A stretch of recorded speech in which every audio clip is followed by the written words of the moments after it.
അയിരൂർ സുബ്രഹ്മണ്യൻ രചിച്ച മടിയാളി എന്ന 81 മിനിക്കഥകളുടെ സമാഹാരം എഴുത്തുകാരനും പ്രഭാഷകനുമായ ആലങ്കോട് ലീലാകൃഷ്ണൻ നടി അശ്വതി സ്തുതിക്ക് ആദ്യ കോപ്പി നൽകി പ്രകാശനം ചെയ്തു. കവി ഷൌക്കത്ത് അലി ഖാൻ അധ്യക്ഷനായിരുന്നു. അയിരൂർ AUP സ്കൂളിൽ വെച്ച് നടന്ന ചടങ്ങിൽ സജീഷ് പെരുമുടിശ്ശേരി ആമുഖവും ദിവാകരൻ പനന്തറ സ്വാഗതവും പറഞ്ഞു. ഡോക്ടർ സ്മിതാദാസ് പുസ്തക അവലോകനം നടത്തി.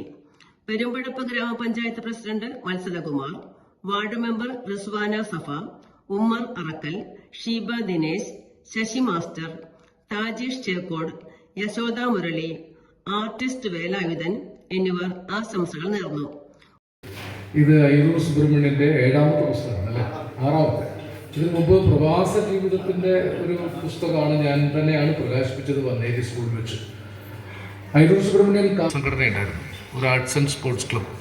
അതിപ്പോൾ ഉണ്ടോ? വിജയ് അയിരൂരിൻ്റെ വലിയ ഉത്സവങ്ങൾ, ഗ്രാമോത്സവം പോലെയൊക്കെ നടത്തിയിട്ട് എനിക്ക് ഓർമ്മയുണ്ട്. കുറേ വർഷങ്ങൾക്ക് മുമ്പാണ് ഞാൻ വിജയ് അയിരൂരിൻ്റെ 2ഓ 3ഓ പരിപാടിക്ക് ഇവിടെ വന്നിട്ടുണ്ട്.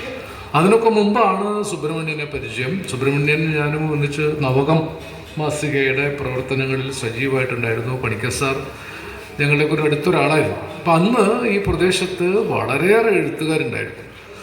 PM പള്ളിപ്പാട് തൊട്ടുള്ള ഒരു വലിയ സംഘത്തിൽ സുബ്രഹ്മണ്യൻ അന്നു മുതൽക്കുണ്ട്. സുബ്രഹ്മണ്യൻ പ്രധാനമായിട്ടും കഥകളാണ് എഴുതുന്നത്.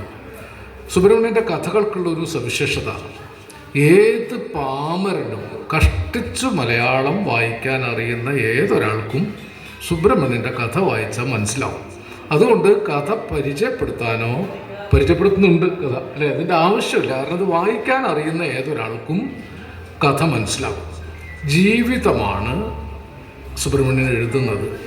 ജീവിതം വെറുതെ എഴുതിയാൽ കഥയാവില്ല. സർഗാത്മകത എന്നത് ജീവിതത്തിൽ നമ്മൾ അനുഭവിക്കുന്ന കാര്യങ്ങളുടെ രേഖപ്പെടുത്തലാണ്. നമ്മൾ മറന്നു പോകുന്ന ചിലതിനെ ഓർമ്മപ്പെടുത്തുന്നു.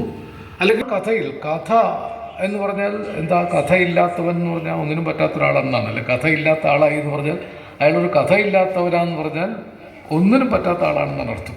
പണ്ട് നമ്മൾ മലയാളികൾ എപ്പോഴും പറയും, അവിടെ ഉണ്ടായ ഒരു കഥ കേട്ടു, എന്താ ഒരു കഥ, വല്ലാത്തൊരു കഥ അല്ലെ.